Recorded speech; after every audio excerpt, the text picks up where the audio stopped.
William Samoei Ruto, this is a situation beyond you, and to us Kenyans, you have lost your legitimacy to solve our problems. This is a now moment. What you're seeing in this country is a bloodless revolution that you are trying to make bloody. Exit that office as soon as possible. We may make you be somebody who flees this country and never comes back.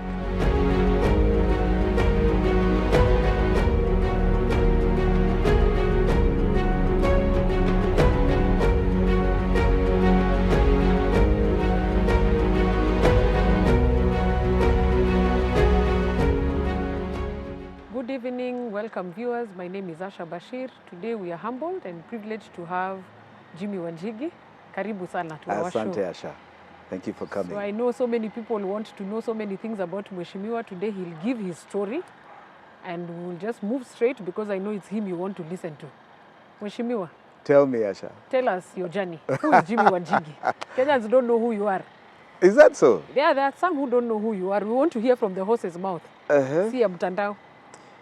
Well, Jimmy Wanjigi is a humble Kenyan. And I would say I'm in the baby boomer generation. Born at the advent of independence, 1962. So you can see we are the baby boomers. Born and bred very well. I cannot complain about my upbringing. I had a father who worked very hard, and a mother who had worked very hard in their life. So you can say I'm one of those who have been very privileged to have had a very comfortable living, but it also afforded me a bird's eye view into a country called Kenya and the world at a very early age. And out of that, people don't understand that we have seen liberations. They think those who have had opportunity or privilege have never seen liberations or participated. We were very strong in the second liberation. We were indoctrinated in the second liberation. And in that second liberation, people also don't understand that it was part of the process of our political rights. Kenya was birthed and named by the Mzungu. We were not Kenya before. All right? And when they raided us in the scramble for Africa and landed in Kenya in 1897, that's when they started trying to define us. And in 1920, when they colonized us, is when now the formation of their government and the imperial tendencies came in. So from then it was the struggle for the first liberation, which was our independence. The second liberation was about our own leaders who had adopted an autocratic form of government, like the colonialists, where we had no freedom to talk. We had one TV radio station, right? We could not even assemble, Asha. I'm sure you were not born those days. We could not even assemble in a house for a party. Okay? If you are more than 5 outside of your family members, the OCS had to give you a license to have a party. Otherwise, you could be charged with going against the law. A member of parliament could not talk to his people who elected him without permission from a DO, a police officer. And if you are anti the government, they never gave you permission. So you went to address, you were arrested and charged. So we have been through a lot to get to where we are today. And I believe the political reforms of this country climaxed political rights in 2010 Constitution. What people are not understanding is that that has given the reform agenda that you're now seeing towards our economic rights. People can picket. It's very hard for a policeman to arrest you and sustain any charges. They can't harass you. Before you had detention, what you're seeing today as people being abducted would have meant detention in a gazette notice without an end term, and it was in the Constitution. The president could detain you, and he detained very many people. Now they can't do that. You have a reform country on political rights, so there are very many limitations. They don't have one media. There's social media, there's all media. So they cannot even restrict information. Right? We know our rights, we're living them. And this was a part of the struggle of the first and second liberation. Now, what people are not understanding is where we are today. and it's the liberation of our economic rights. The political rights arena is about cutting the cake for our rights. That's political rights, cutting the cake for our rights. This period now is about economic rights, the bakers of the cake.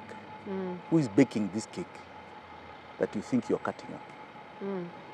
And that's where the conversation is. So now we are done with the political phase. We are done with the We are now political coming rights to period. the economical rights period. Yes. And in political rights period, the only thing that's not fleshed out well is the governance of it, right? Rolling out the gains of the new constitution. But we don't need to touch that document. We are not on political rights, right? So we in have your the opinion, 2010 constitution is okay? Is a very good constitution. Does not The need to only be problem amended, is touched. implementation. It's implementation, nothing else. Okay. Now we're in the economic rights period. And the economic rights period is about baking this cake. Asha, you cannot be working and 60% of your revenue is going to a government, right? Yes. That 90% of that money it's taking towards a debt you don't know anything about. It's never coming back to work for you. Mheshimiwa, if I may, sorry, I would want us to take the viewers through where we are as a country. I'm sure the last couple of days you've seen what has happened. The Generation Z, as they call themselves Gen Z, have come out in large numbers to reject the finance bill. What is your take from what has happened last week as a national leader and a person who has been out vocal talking about the economical aspect of this country? What is your take on that?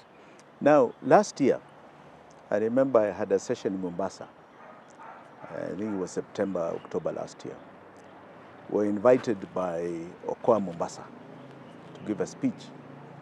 At a seminar, they were talking about SGR. And for those of you, those who know me, know I've been very passionate about SGR. So they had commissioned an audit on SGR, which we had assisted them on. And in that seminar, I got up and I said, because there was a lot of exasperation from the public about, but we say these things, we complain about these things, and nothing happens. And I said, you shall see in this country, in the not too distant future, a revolution that will be bloodless. Because we are not akin to what has happened in other parts of the world. In January, at a funeral in Kikuyu, I gave Ruto 3 months, under which if he does not change his course, he's going to see a revolution. What you're seeing is a revolution, and I'll tell you why it is there. It's very simply this. Very simply this. In economics, you have what you call two devils. Yes. You have inflation and you have recession. But I'm not going to get into that terminology. It's a complex situation. It is very simply this. We have a cake called our tax revenue.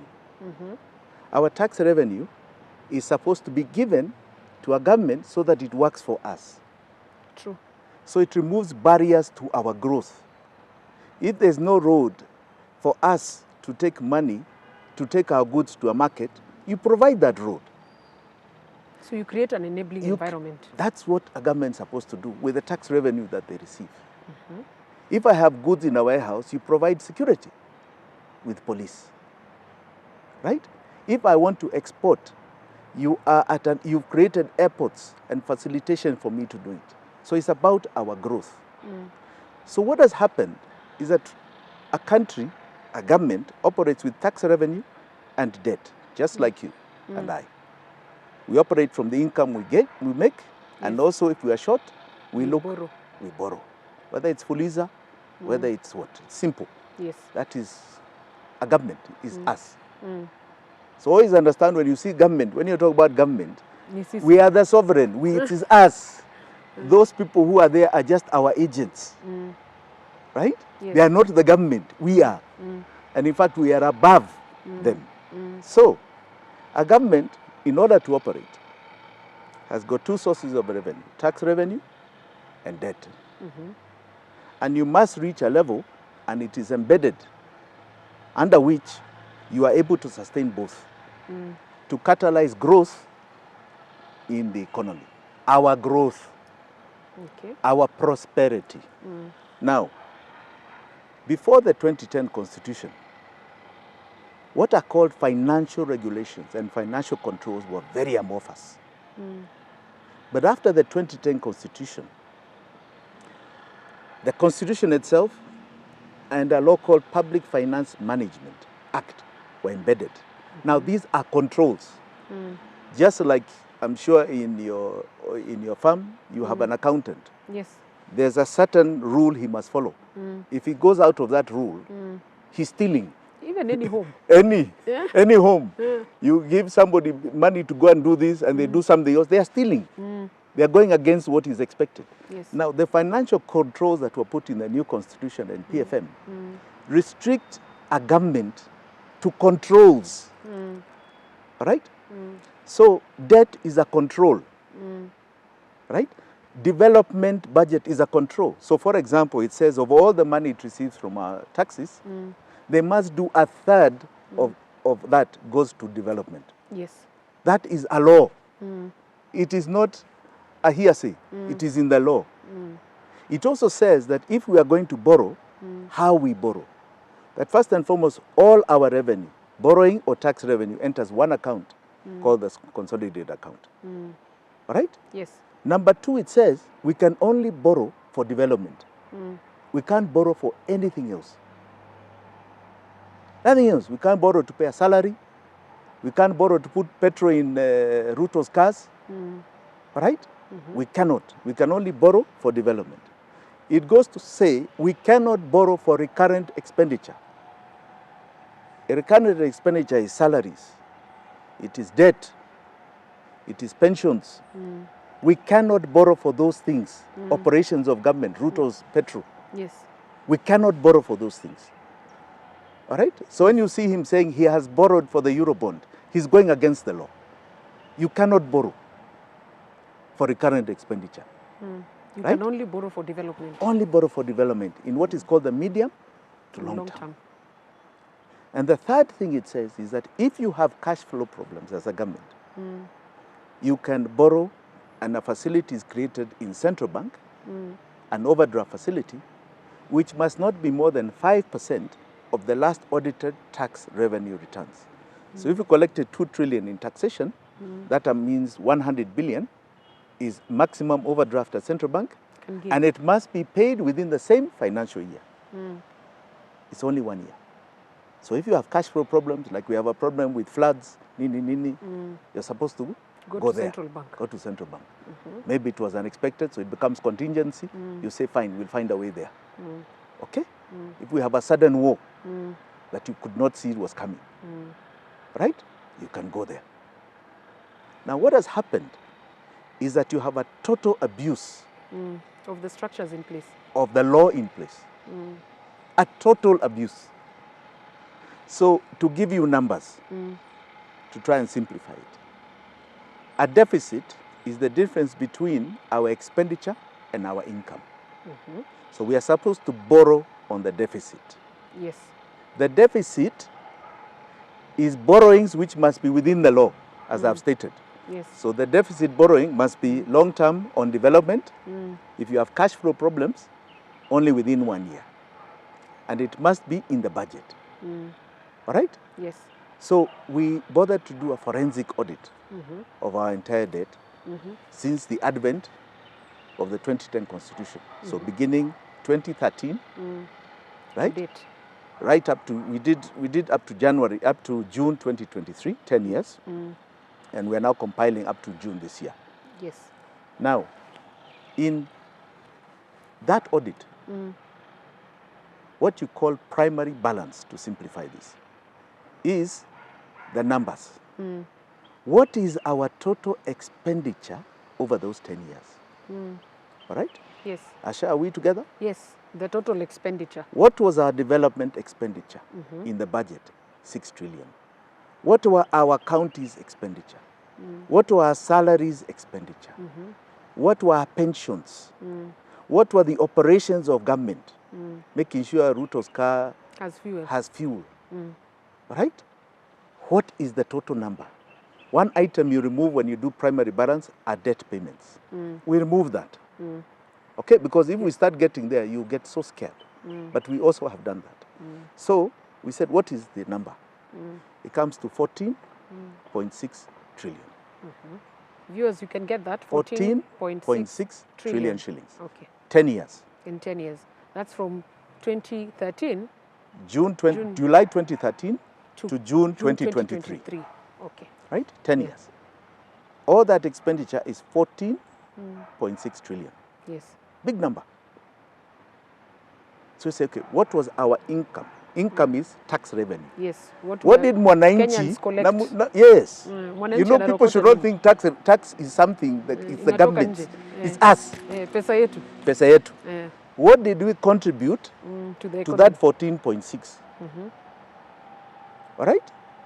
When you do the numbers from KRA, the amount comes to 13.3 trillion. Si tumejaribu? Sana. 13.3. 13.3. So we did very well. The only difference, if you minus the deficit, right? Yes. What you call we should have taken as a debt to bridge the two is 1.3 trillion shillings. Are we there, viewers? Because it's important, this mathematics, you get it clearly so that he helps us to understand the position that the country is in currently, and so we are able to know our economic rights. Right. So our difference over 10 years, not 1 year. Collectively over 10 years is 1.3 trillion shillings. That is all we needed to borrow, which means we don't have a revenue problem. Right? Yes. In fact, that 1.3, if you take the development budget of 6 trillion, is 20% of the development budget. We could have said we don't want to do that development, and we reduce it by that 1.3. And it would still be okay. And would never have borrowed. In the first place. Would never have borrowed. So why did we borrow? No, before you go there, Asha, ask me how much did we borrow? Okay.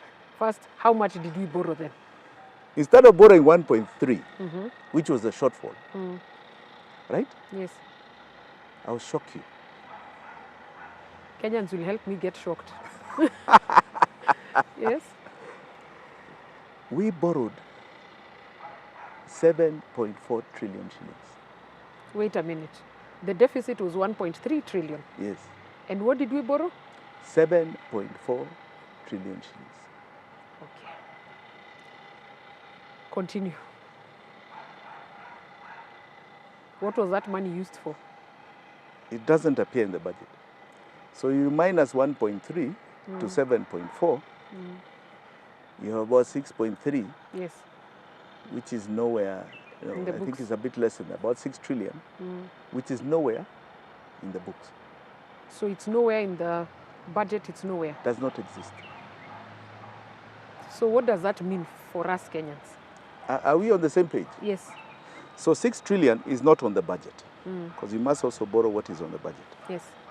6 trillion did not go and has not been shown as any item that funded development, which is the law. We even checked, is it somewhere else contrary to the law? Did it pay a salary? No. Did it pay counties? No. Our taxes went to all those other operations. So you're talking about, if 1.3 is 10 years, and above borrowing of 6 trillion is for 60 years. So we'll be enslaved. Which we are being told to pay now. Wow. So what happens is that you end up shrinking the economy. All right? And how you shrink the economy is that more and more of our tax revenue goes to pay this monster called debt. So that our viewers can understand, let me simplify it from regime to regime. Yes. So that Kenyans can know what is really happening, because I know most Kenyans are not very good in mathematics, me included. So you'll help us break it down in a way that the viewers can understand the position that this country currently is at. Correct. Yeah. So when Moi regime handed over to Kibaki, yes, of Moi's 100 shillings of revenue, right? Yes. Tax revenue, yes, 28 shillings of that was going to debt. okay. In 1995, Moi had restructured his debt portfolio in Paris Club and had got softer repayment terms because we had one main pool of debt. It wasn't a myriad of debt. It wasn't, we didn't have Chinese debt. We didn't have so many. variety. So we it didn't was have just we didn't have those days. We didn't have Eurobond. We didn't have all those things. So it was all the bilateral debt. Yes. And he had restructured in 1995. So by the time he was leaving in 2002, 2003, he handed over to Kibaki. And he had a very low tax revenue, by the way. His tax revenue was about 170, 180 billion shillings a year. Wow. Yes. It was that low? It was that low. Compared to what we are getting now? Yes, 170, 180 billion. He handed it over to Kibaki. And of that, 100 shillings, 28 was going to the payment of debt. Kibaki in 10 years raised his tax revenue, not by increasing tax, but by expanding the economy. And removing barriers. Removing barriers to our growth. Yes. He expands the economy that it ends up giving him 1 trillion almost in taxation revenue. In 2013, when he handed over to Uhuru, he was collecting 1 trillion from Moi's 170, okay? And he was paying 18 shillings of every 100 to debt. Are we together, Asha? Yes. So he had from reduced. Moi it was 28. 28. Kibaki, by was the time 18. he was giving, President Kibaki was now 18. 18. And he had a tax revenue base Of of 1 trillion. Away from the 170. Look at the phenomenal transformation of Kenya. So what he managed to do, Mheshimiwa, was break the barriers and expand the economy. He expanded the economy. Everyone so that the collection is I'll high. give you an example. Yes. The new constitution had not been put in place. But how many radio stations did you open up to? Yeah, so many. So many. How many TV stations? Those were barriers of our government. So what happens? You open up radio, TV, you get to more markets. I'm selling a good, I advertise. I create jobs. I get more sales. He created what you call modern Kenya. That's when we saw fiber optic cable, the internet we're enjoying today. Yeah. That's when we saw modern roads, highways, right? Made basic things like water and all, now suddenly all over available when they were scarce. He cleaned up our cities, right? In every county, he removed barriers. The mobile phone, which we all appreciate today, it grew during Kibaki's time, right? A mobile phone during Moi's time was costing us 200,000 shillings. So we celebrate you, President Kibaki. Yes. Your legacy lives on. Lives on. That was the greatest period of our economic growth. So he hands over to Uhuru when 18 shillings of his 100 shilling tax revenue was going to debt. So Uhuru finds a buoyant economy. When Uhuru leaves, his last financial year ended last year. Tax revenue has gone to 2 trillion. So we doubled from Kibaki. Yes. But in his 10 years. But the debt? 70 shillings of every 100 is going to debt. Therefore, that means we only have 30 in shilling out of the 100 for circulation. Correct. Now, what happens, I want you to do the math now. Yeah. That's what he handed over to Ruto. Okay, so let's do the math. Okay? Yes. 30 shillings at the time went to counties. Okay? Yes. He needed 50 shillings for salaries. He borrows. He needs another 40 shillings or so for operations so that his cars have petrol. 90. We have not even gone to pensions. Okay? Now, you tell me.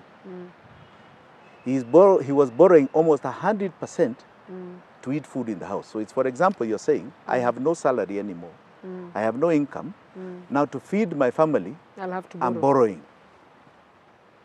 To get transport to go to work, I'm borrowing. How long do you think you can last? And you know the problem of borrowing, you'll have to borrow to cover the first one. And like how that. much more of your income does it take? Almost So if all. you're at 70, you go on. Yes. It increases. So that's what he gave Ruto. At 70. At 70. Now what Ruto did is that he decided in his first financial year he's going to tax us extremely in the 2023 financial bill, right? And he kept saying he's not going to borrow. Okay? A lie. That was an open lie. Because he had no leeway. All right? So his tax today, in terms of revenue, what we're estimating at the end of June is not going to be much more than what was collected last June. Maybe 2.1, 2.15. Last year it was 2.1. So he has not collected revenue. His debts are 1.8 trillion payments. It is now beyond 80%. So we are now, 90. in fact, if the calculation we have is correct of his revenue at the end of this month, it's looking like 88, 89%.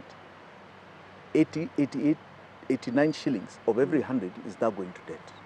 So we are left with 11 for circulation. Yes. What circulation? Which can't run. He has to borrow, and he's borrowing at very high cost. In the last financial year, this one that's ending, he has borrowed 1.6, 1.7 trillion to date. I hope Uhuru's largest borrowing was 800 billion. He has doubled. So Uhuru's largest borrowing was 800 billion in his last financial year, yes, which ended June last year. Yes. Ruto's is now double that figure. So 1.6, 1.7 trillion he has borrowed. Is that money something that Kenyans can see? No, it has not come to our good. So where does this money go to? It's consumed. It's consumed in debt, 1.8 trillion. The rest is in the operations of government. Told you more than 100% now. So if you imagine he's now at 90. Yes.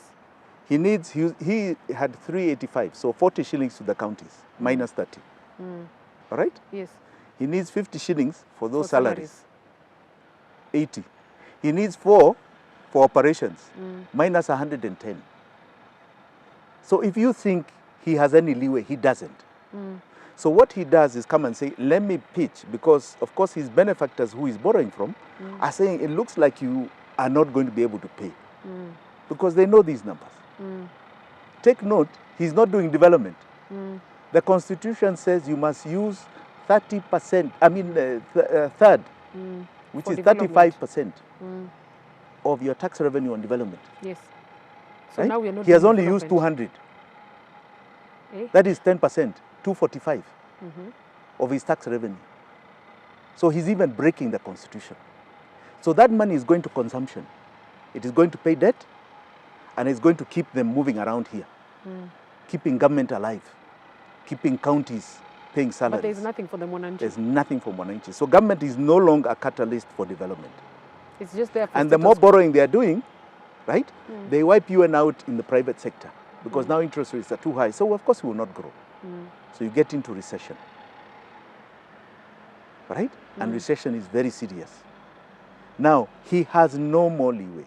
So he comes back and he says, I'm going to hit you with more tax. We already reached what you call the Laffer curve in economic terms, a point where you get diminishing returns on what you're pitching for. But what is his other avenue? Reduce tax. If he reduces, then he defaults on debt. And default on debt, we're going to ask some hard questions. So now they have to come and take our things. They attempted with the car tax because that was taking our things. You give it a value, it's depreciating every year, they come to take your things. It's what is called a haircut. Now, that's what they do. So you'll wake up in the morning and your account has less money because they have taken it. And if you read the bottom line of your account, they can. They now have everybody's M-Pesa profile. They will do the same because it's a deposit.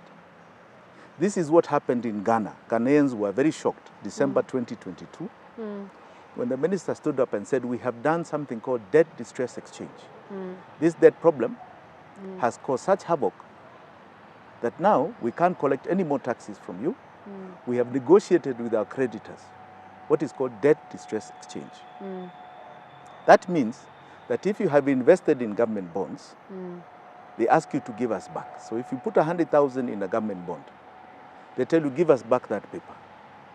We reduce it by 30%, so we're giving you 70. If your terms were 5 years, now we make it 10 years.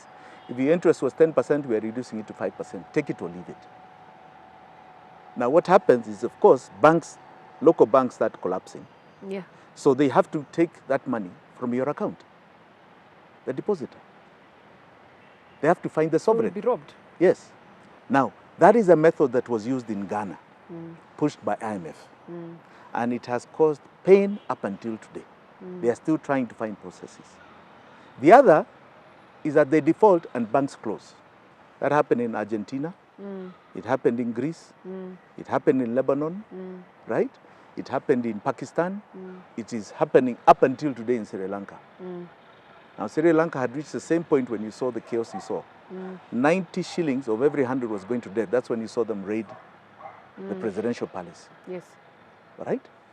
So this becomes something we cannot breathe because we have been crowded out We are suffocating. of any economic activity. And the people always come out. So when you are saying a revolution, I don't know why they are looking for organizers. This is something that's in everybody. It's something that people talk in private. They just never thought they would come out. And Gen Z has brought them out. They've said they can't take it. And of course, the attention, the catalyst is the finance bill, because the audacity.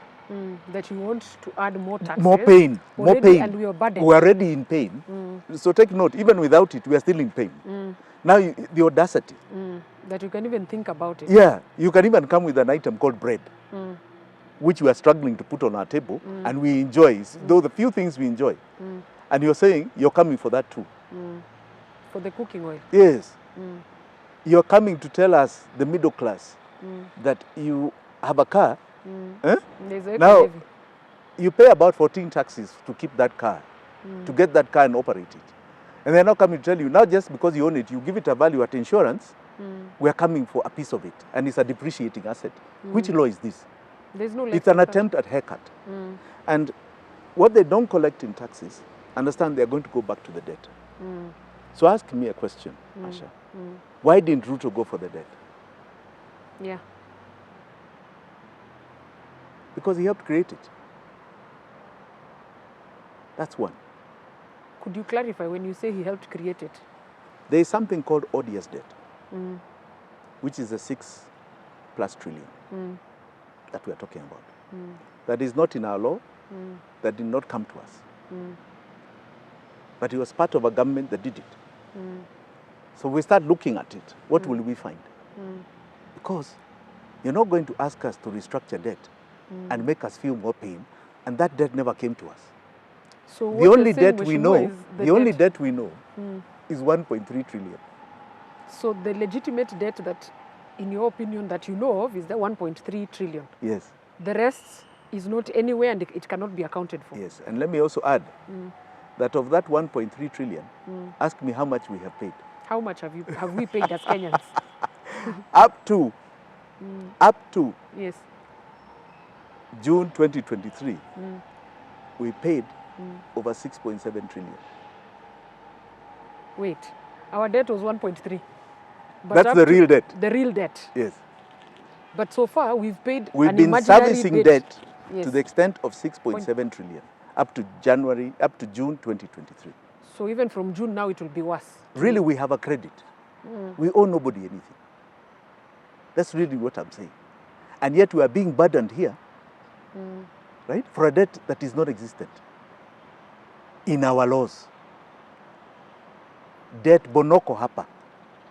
So ask, who is enjoying this thing? Because we don't have this burden. So that So money what is never it? came It is to our us chain, Kenyans. it is our slavery. And that is the million-dollar question. And why? And did we have also- the answers. No, we have the answers. We know who did. We know how it has been pilfered. All right? This, we have all that information. Okay? And it's until Kenyans cut off this that will be free finally. that will be free finally. So why, in your opinion, the current president, decided to borrow just to keep afloat? He borrowed just to keep afloat, correct? So But as it imagine is, how much he borrowed. Yeah, he borrowed double. What Uhuru's largest? Largest was 800B. Yes. This one decided to now, the current president decided to do 1.6 Double. 1.6 trillion. Yes. And as you say, Mheshimiwa, it is not about the finance bill. It No. is the biggest picture in the country is that it's the finance bill was just a symptom. Yes. So the elephant in the room is how do we liberate ourselves economically, and we have this big monster called debt. In January this year, Yes. the president himself said he has only one problem. Watu wanazungumza mambo ya uchumi. We have only one problem. Madeni. Out of every 10 shillings, 7 is going to debt. Tunabaki na shilingi tatu. Unabaki na shilingi tatu. Oi. That was January. Today as he's talking, Tumebaki na shilingi 9 inaenda deni. kwa Tunabaki madeni. na shilingi moja. Shilingi moja. You want to tell me he's solving the problem. Then others start saying he has stabilized. But there So was when time you're they in were that saying there's problem, stability. no, What there's no happened? stability. The stability is very simple. He tries to say he's brought down the price of things. How Right? did he manage that? Oh, I'll tell you, these are just, it's so unfortunate what you're seeing. It's very simple monetary instruments. It goes like this. When you have inflation, Yes. it's normally a consequence of too much money chasing too few goods. Right? So what you do is that you use CBK Yes. to call in money. So it raises how much money banks can hold in their deposits. So they say if your cash ratio was 5, increase to 10. So now they have to give money to the government. They come and they borrow from them, as they've done at very high rates. So they take the money from banks and they remove circulation. So prices of unga are down, but everybody is complaining there's no money to buy it. Okay? That's all they've done. So It's monetary instruments. playing with our Everyone minds. everywhere will tell you, hakuna pesa. But the goods are cheaper, yes, but there's no money. So either way, you So can't have it. what you force is an increase of recession. So now you have a lot of companies closing. They can't pay wages, Yeah, yeah. can't keep up, there's no purchasing power, And these are the two evils that are beleaguing this government. You have inflation and you have recession. You deal with high prices, you hasten recession. No growth, companies closing, everybody in discontent, no employment, no this and this and this. You release money, you have inflation. And the only way of solving this is by decreasing taxation. And he cannot decrease taxation Because because of the he has a monster. big debt burden. Yeah. So he So- can't break the barriers to No. open economic growth. No, So where we are chock-a-blocked. he's between a rock and a hard place. And he cannot solve it. He cannot. Sasa So Mwasha anybody does imagining Kenyans- that it's a problem Ashoti- that Ruto can solve or he needs to change people, no. He cannot solve it, he needs to get out of office. It's very simple. Very simple. Mheshimiwa, the middle class and the youth for a very long time were seen as Kenyans who don't come out to vote. However, now the pay slips are affected. The young people don't have opportunities. Like you said, the government is between a rock and a hard place. And so, what next for Kenyans? Because it looks very, very, very sad that we're sitting here and looking at the financial situation, and Kenyans are asking, first of all, how did we get ourselves in that mess? And second of all, how do we now get ourselves out from that bondage and release ourselves to a better prospering country that we had during Kibaki's tenure, as you put it? Because Kibaki's tenure saw a robust economy. So where did this money go? You know, Asha, when you ask me about my history, this is what I love about this, is that, we have been part of this history. We were participating in the second liberation when it was so dynamic about our political rights. I was one of the biggest funders of something called Mageuzi, which came out in 97, that made Moi not stand again, led to IPPG. And not only a funder, I was being tear-gassed. I was indoctrinated into rebellion politics by my father and a man called Kenneth Stanley Jindo Matiba. I was tear-gassed many times with Matiba. The last one I remember being in Embu. Okay? We were expanding political rights for more space to talk. Now, that period, as I said, ended with the 2010 Constitution. Right? When Kibaki was sitting on the chair. That tells you what a magnanimous man that man was. Okay? Yes. So we got our political rights. And remember, it's about cutting the cake. All right? We can speak. We have devolution. We have all those things. we have space, we have a bigger parliament, we have voices, we have so on and so forth. I hear some people saying today parliament is too big. It's not. It's okay. There are too many countries. It's okay. Because we can afford it. You're a hardworking We are a nation. hard-working nation. That is not the problem. Now we're in the economic rights situation. And in economic rights, it's about the bakers of the cake, you and I.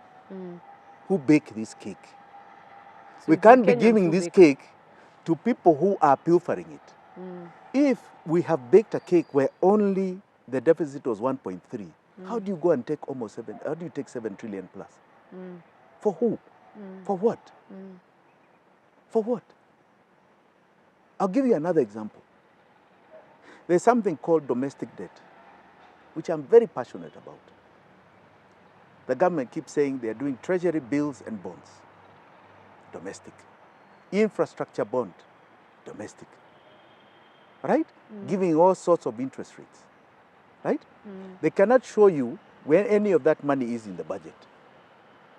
Where it has allowed them to do that borrowing, it doesn't exist. It's going to no project. It funds nothing. Of our debt portfolio of 11 trillion, it is 5.1 trillion. That is our money we put in our banks.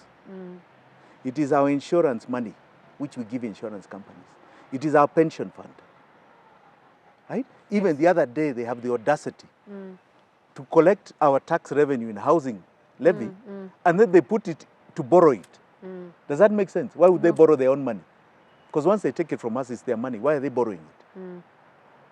It tells you there's a Ponzi scheme here. Because this money of 5.1 trillion doesn't come back to us. So a bank today, for example, tells you, Asha, you have a little money, you have 100,000 shillings to save, Yes. right? Or you have 10,000 shillings to save, we'll give you 5% interest rate.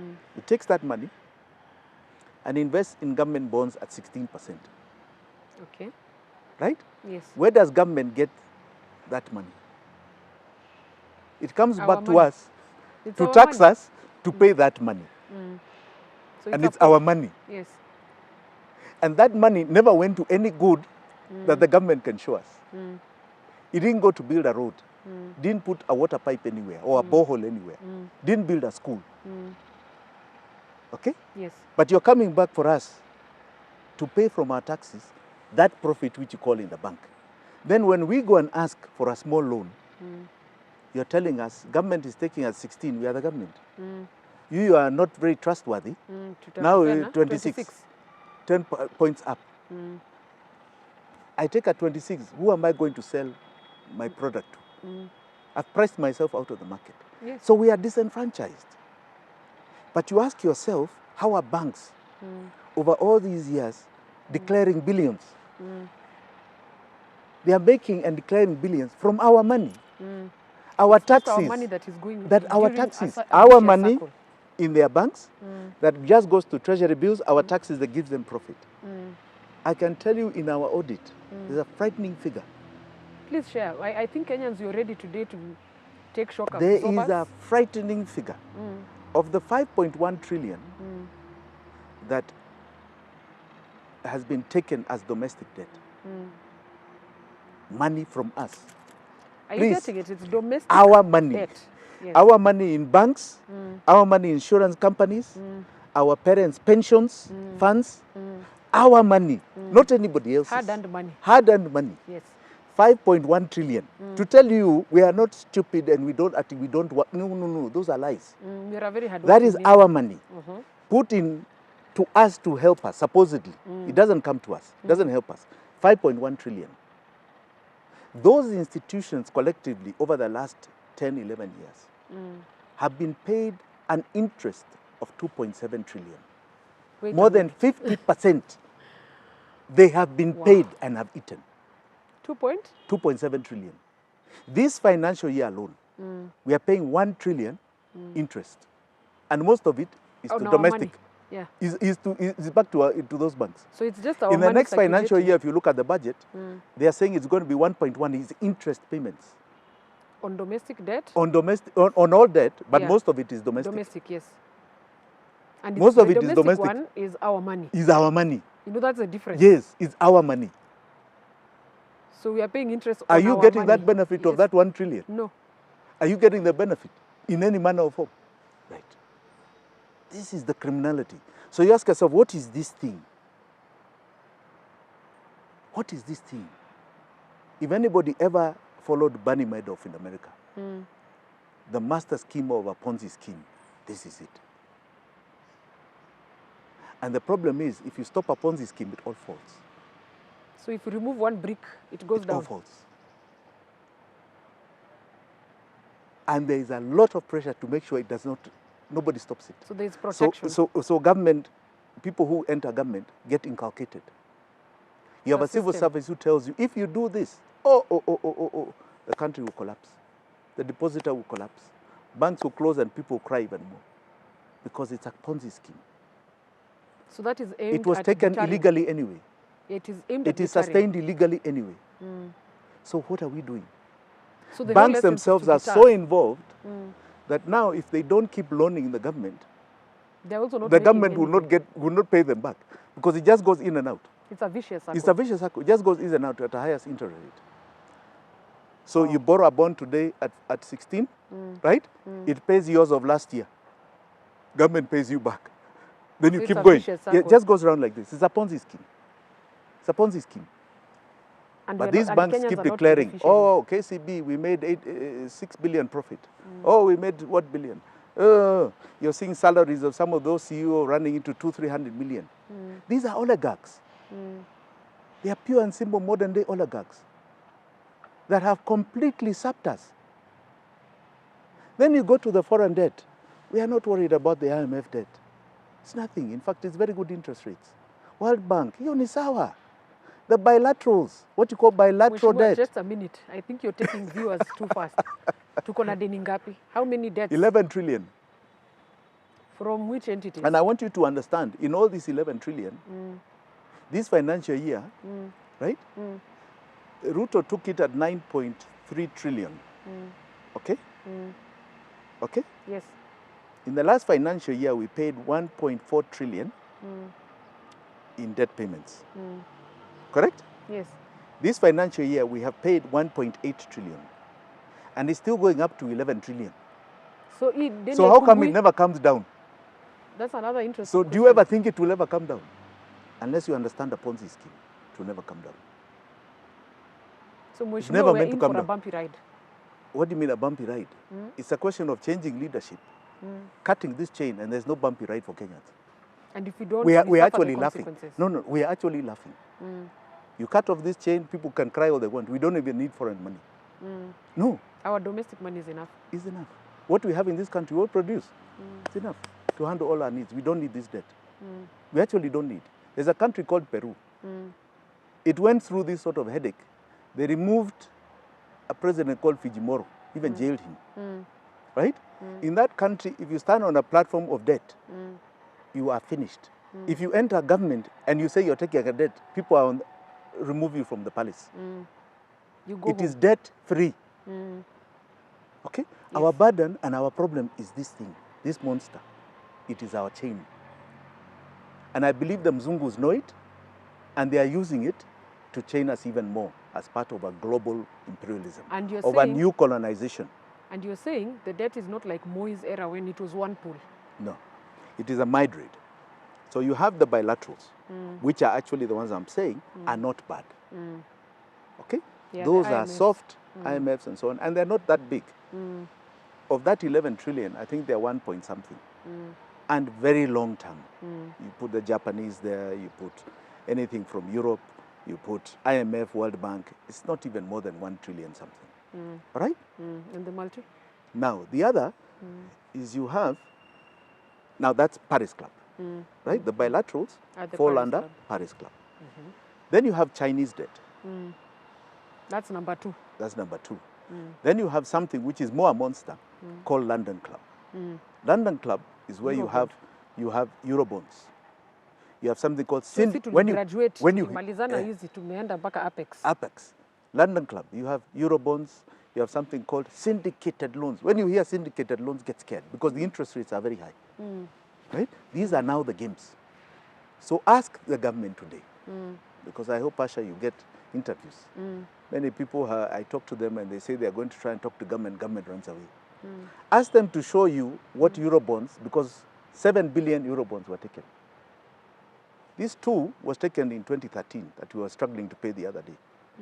Right? I think 500 is to be paid this month. Was taken in 2013. But the total Eurobonds are 7 billion. Show me where it is in the budget that it funded something. You can't find it. It does not exist. Go and see the interest rate. What is the interest rate? 7%. Wow. Now with this new one, it's refinanced at almost 11%. Go and show me what it has funded. You don't find it. There's been a myriad of so-called syndicated loans organized by Standard Bank. You find Citibank is there, Sijui Nani. You had another bank called PTA Bank, which morphed into another entity. And they're all there, right? Another 7, 8 billion. Ask yourself, which bridge did they build? Which school? Which borehole? Show us in the budget what they funded. Because the budget, what I call the appropriation bill, tell us, like this one being decided this week, is the finance is revenue raising. But the appropriations bill is the budget.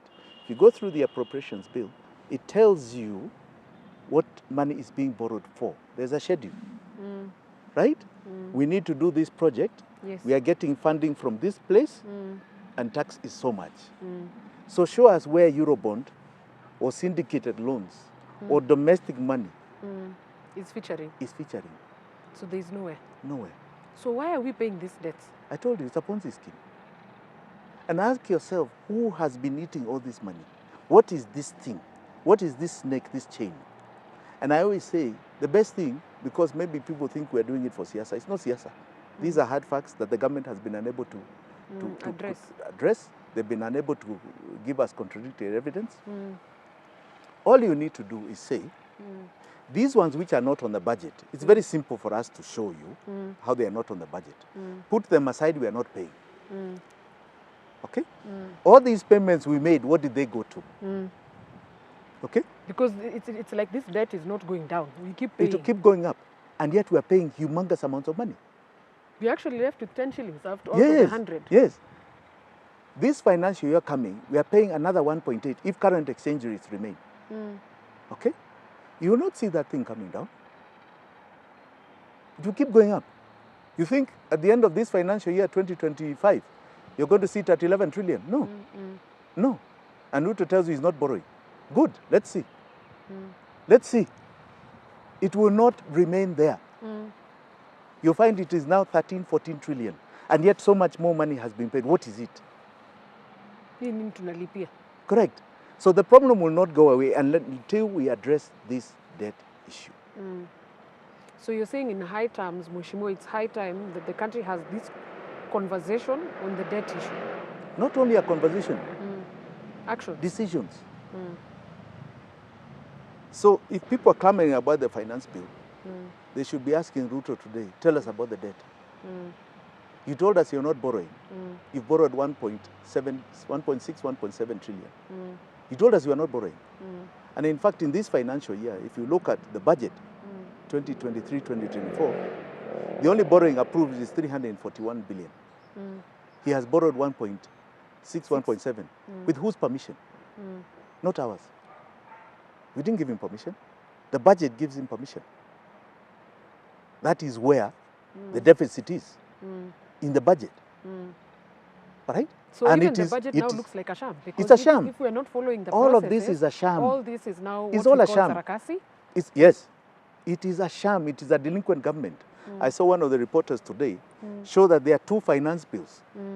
One which is so-called past second reading, and another one which has even incorporated the petroleum levy that Murkomen wanted to put. And yet it has not gone through public participation. So which one will be passed? So we are in a situation in the country, if I get you correctly, that you're not respecting the rule of law. That passed long time ago. It's just that now we are more aware of it. Yeah, so now we are left with a few fraud. People deciding for the nation. Fraud. The processes and institutions and the laws of this country have been so abused for so long. It's been a fraud on the Kenyan public. The leadership has been a fraud, and they must get out of office. And that's what happened. Sri Lanka, it happened that way. People realized, hey, this government is a fraud to us. And they got removed. Greece the same, Lebanon the same, Argentina the same, Peru the same. Zambia, fortunately, when they got to this extent, I remember a time when the previous president, Lunga, called for national prayers to pray that the debt, God takes away the debt. He got removed from power.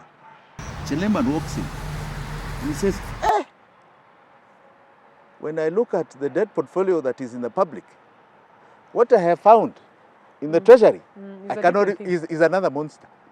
This is not even 20% of what I have found. Okay? So he defaults.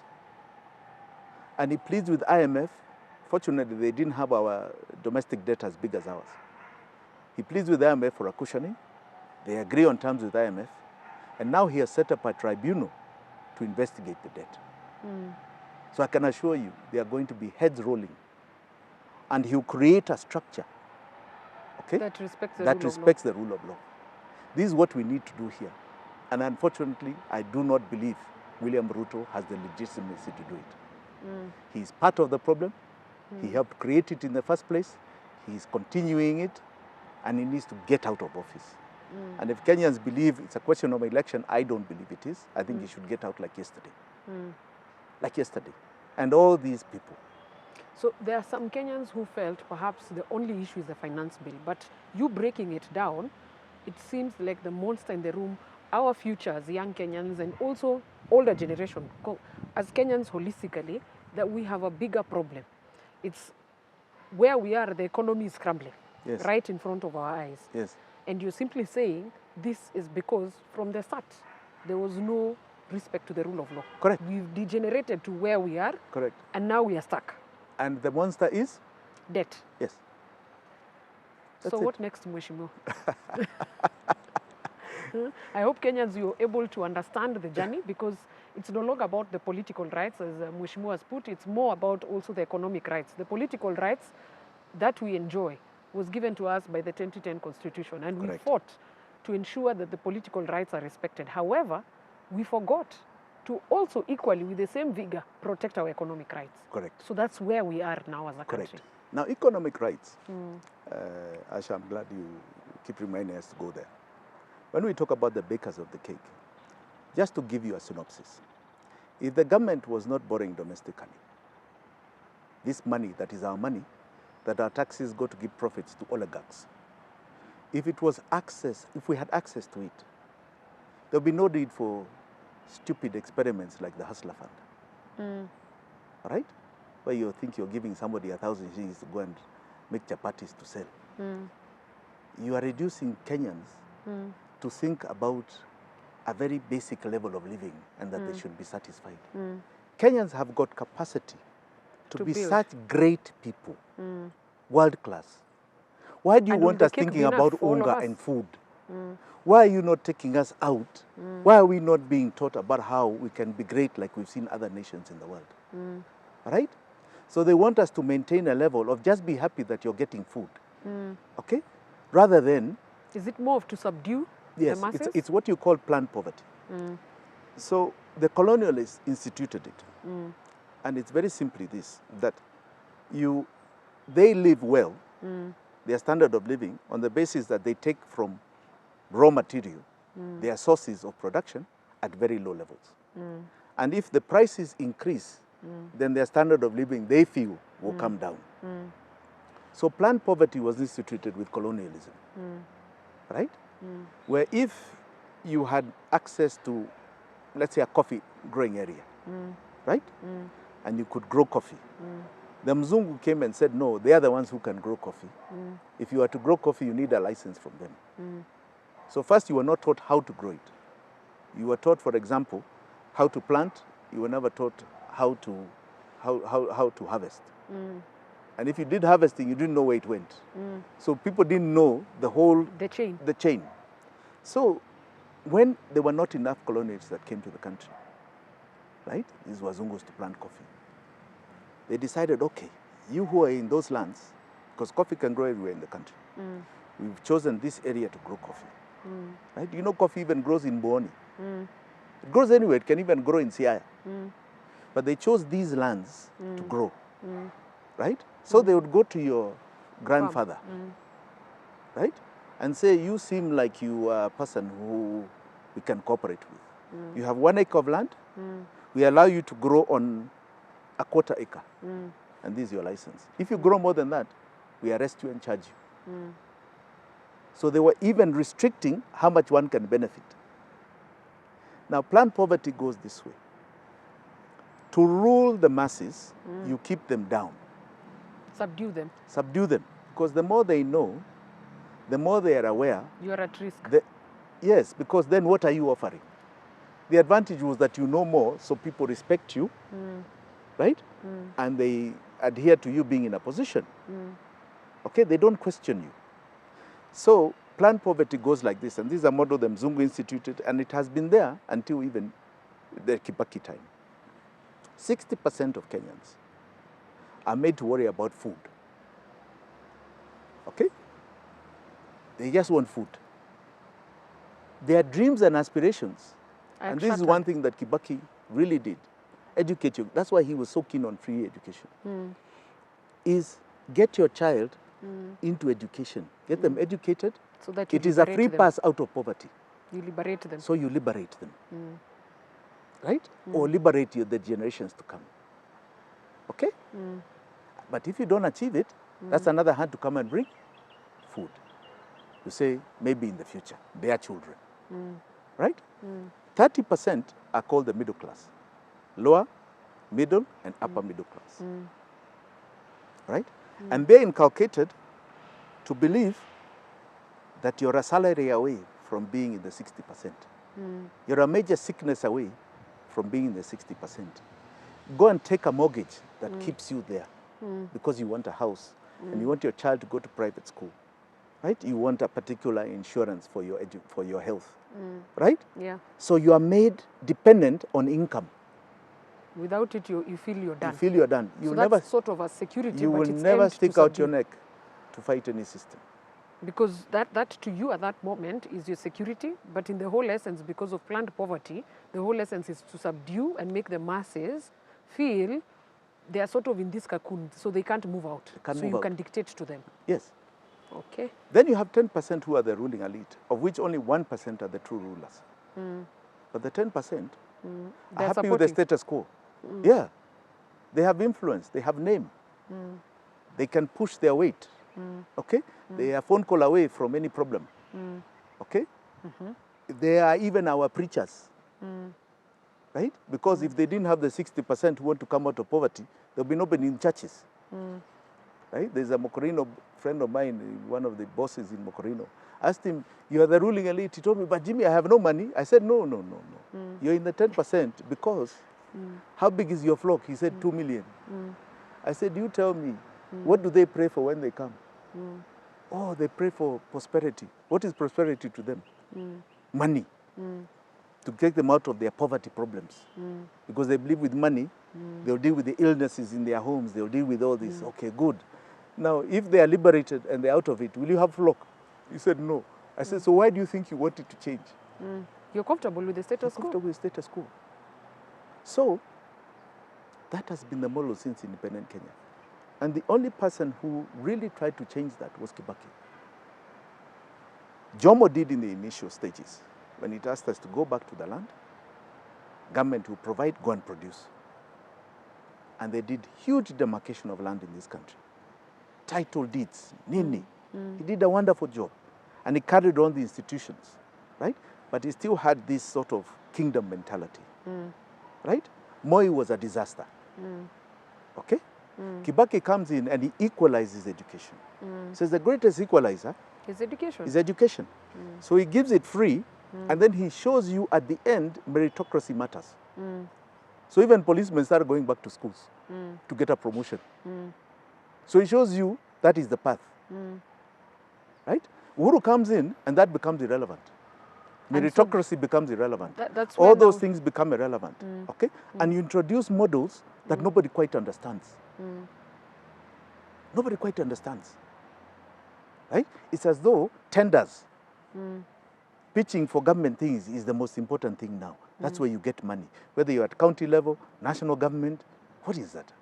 Meritocracy was thrown out of the room. Performance contracts were thrown out of the room. Right? What happened? Right? So planned poverty came back again. You end up not producing. People remain down because you introduce another chain called debt that hangs everybody. Could it be that's the reason? Because for a very long time, like you said, President Kibaki, the former head of state, stood for and championed for education that could cut across his passion for education, and so gave the direction for the country that this is the right path. It actually liberates you, and you're able to position yourself not only in the country but outside the country. Education, yes. And now we have the problem where even the young people, if you meet them in the universities, some even have PhD and they tell you we don't have jobs. Correct. But the people awarded are those who didn't even go to school. Correct. So what you're simply saying is that there was an offset in this balance. Yes. And more of the awards were going to people who had no merit. Yes. And as a result, could not give the best even in their job opportunities or places because they didn't have what it takes. What happens is that the more enlightened people are, and the more you give them jobs, the more they question.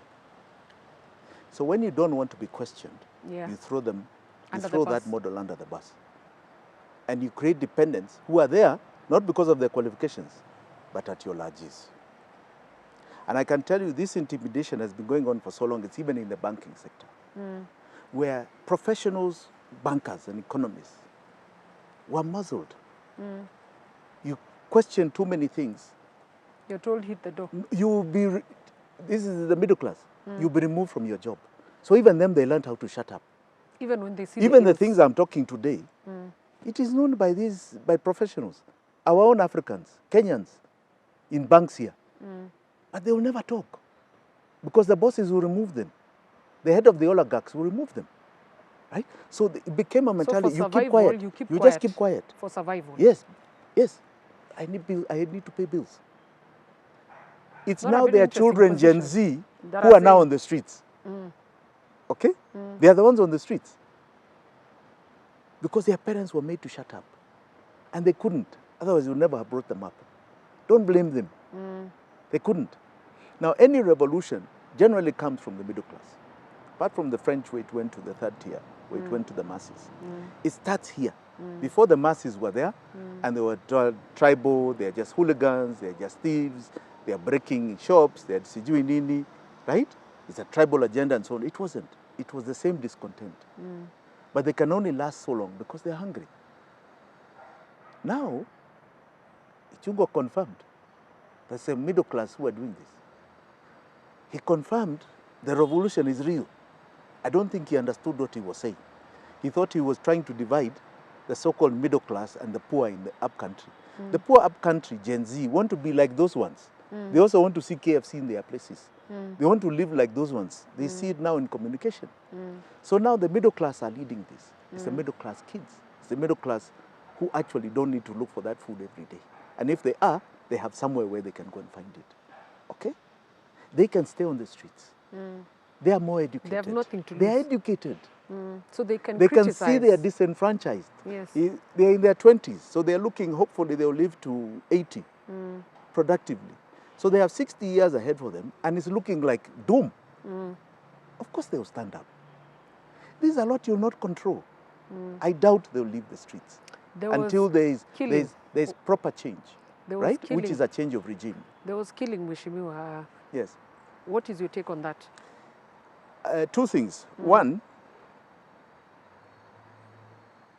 I think you had an overzealous team or individual who couldn't take it anymore.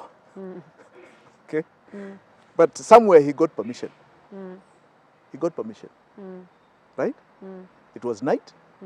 Maybe you take 1 or 2 lives. To deter. We see whether they'll come out tomorrow. It may scare them because we've been very gentle. Right? Because, you know, they act like they're being gentle to us like it's a favor. But It it's is in our our right. rights. Yeah. They are the Our ones who are inherent abusing rights. them. Yeah. They are the criminals. All right? So as criminals, they have got certain leeways. But even the fact that they are bringing out water cannons, they are bringing out GSU, and people are peaceful, and you're stopping them. This regime is being delinquent.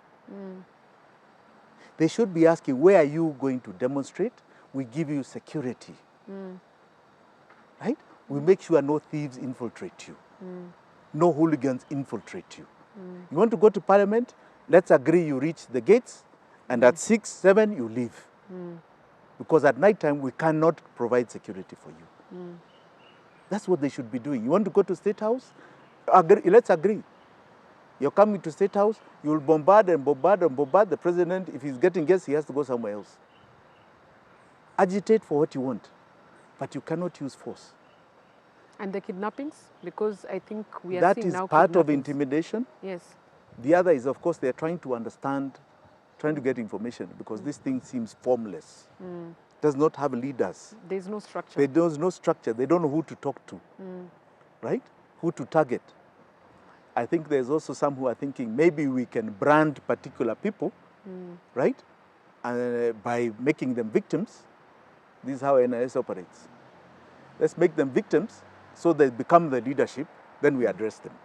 And they can deal. But this one is beyond that. This one is far beyond that. It is a movement of the people from people's hearts. And when you see this, it is very spiritual. It's very hard to stop. And you see, he is caught between Ruto now, a rock and a hard place. He cannot solve our problem. So even if he removes the finance bill, You still have the monster. yes, he'll come back and hurt us with that monster. And we'll be out on the streets again. Right? Because he can't address it well. He's even lost his legitimacy to address it. So in all essence and form, I'll say legitimacy, because he's also broken the law in his first budget. Okay? He'll be caught up in a mess of any audit. He'll be caught up in that mess. So in reality, he has lost his legitimacy to remain there to solve our problem. He should actually willingly walk out of office. And if he feels uncomfortable Mheshimiwa, here, I he would should want look you for to friends. look at that He should look for camera friends. and advise the president. William Samoei Ruto, as one Kenyan to another, and you know we know each other, you have lost the legitimacy to remain in office. You know in yourself, you are part of creating this problem that we are in economically. There's no way God is going to give you the onus of solving it. Those who create can never solve. If God had meant you to be somebody who was to solve it, you would not have been the one who created it. This is a situation beyond you, and to us Kenyans, you have lost your legitimacy to solve our problems. I wish to advise you today, this is not about a general election in 2027. This is a now moment. What you're seeing in this country is a bloodless revolution that you are trying to make bloody. It is bloodless, and it shall be bloodless. Exit that office as soon as possible. Set up a transitional commission that ushers in a new order to a new general election, of which you cannot participate, and your government cannot participate because they lack legitimacy from us. Do so ASAP, because the alternative is going to be horrible for you. The alternative may make you be somebody who flees this country and never comes back. Don't do that to your family. Don't do that to generations of your family. This is a time to say, nimeshindwa na kazi, naondoka, let me help transit this to a group that can manage this problem. You clearly cannot. exit today, not tomorrow. Asante sana. Thank you so much, Mheshimiwa, because today at least we are able to understand. Most of us Kenyans were not understanding the mathematics as it is. I can speak for myself. But now breaking it down to that helps us to understand where we are as a country and to understand that it's time that the country has this conversation on economic matters. It's no longer about political matters, but it's about our future and the country at large, from this generation to the next. What is it that we're living and the mark that we will live as great citizens of this country. I will be coming back with Mheshimiwa Jimmy Wanjigi because I know there are so many questions Kenyans have, perhaps direct questions, and we will soon be telling you when we'll do a live where you can now ask questions, because I know there are viewers here who are economists. There are people who have various concerns and want to understand the economic situation of this country. We will be giving that platform very soon so that you are able to ask the questions and to be able to get answers for us to have this national conversation on the issue of debt and our current economic situation as a country. Remember that this country belongs to all of us. And as Kenyans, we are saying this conversation should happen so that we are able to steer this country to greater heights.